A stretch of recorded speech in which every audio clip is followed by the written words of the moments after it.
The United States Trade Representative has announced the final outcome of its Section 301 investigations into 60 countries and economies, imposing additional tariffs of between 10% and 12.5% on imports from jurisdictions found to have failed to adequately prohibit or enforce bans on goods produced with forced labor.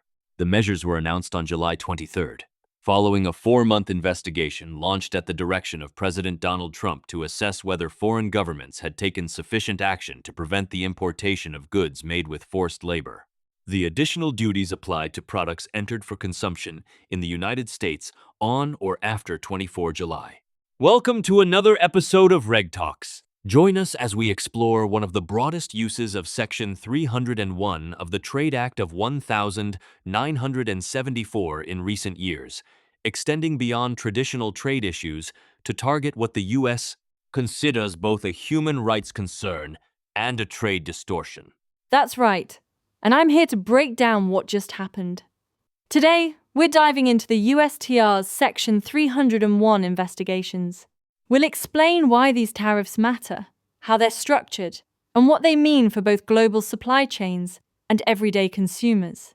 So, we'll cover the investigation's scope, the 3-tier tariff system, special treatment for big trading partners, the targeted exemptions, and what it all means for the U.S. and its allies. Buckle up. This isn't just about economics. It's about ethics on a global scale. Let's rewind to March 2026. What set this massive investigation in motion? President Trump directed the USTR to examine whether other governments were really cracking down on forced labor. It wasn't just a routine check. He wanted to know if bans were being enforced, not just promised on paper. And this wasn't a quick process. Over 4 months, the USTR consulted with more than 45 governments, held public hearings, and sifted through thousands of comments. That's a huge effort to get a holistic view. Exactly over 2,100 public comments, plus testimony from more than 100 witnesses. The investigation wasn't just about what laws say. It was about what's actually happening in global supply chains. Now, let's break down the 3-tier tariff system. What determines who pays what? It's all about how proactive each economy has been. If a country has banned forced labor imports, signed an agreement on reciprocal trade, or at least blocked some forced labor goods, they get the lowest rate, 10%. Countries like Canada, Mexico, Bangladesh, and the UK fall into this category. But there are exceptions. Some products still come in duty-free under deals like USMCA. Then you have key trading partners like Japan, South Korea, Switzerland, and the EU. They're handled with a cap-based approach, so tariffs don't explode beyond 10% or 12.5%. This respects existing trade deals, but still pressures them to enforce forced labor bans. But what about the economies that didn't make the cut for reduced tariffs? Those countries like China, Brazil, Australia, Singapore, Turkey, and Vietnam face a flat 12.5% tariff. The USTR says they failed to properly ban or enforce prohibitions on forced labor imports. That's a big deal, because these are some of the U.S. largest trading partners. The new tariffs hit a wide range of products, from electronics to textiles to consumer goods. It's not just symbolic.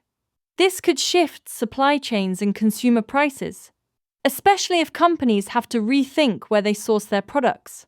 Still, the USTR didn't just throw tariffs on everything. There are exemptions, so what's been spared? Hundreds of products are excluded. Raw materials that aren't available domestically, goods that could disrupt the US economy if taxed, and items that can't be made or sourced elsewhere at fair prices. Plus, there's a special deal for textiles and apparel from Bangladesh, Cambodia, Indonesia, and Malaysia. With tariff rate quotas, some products made with US cotton can enter duty-free. Let's wrap it up. What are the 3 biggest takeaways from today's episode?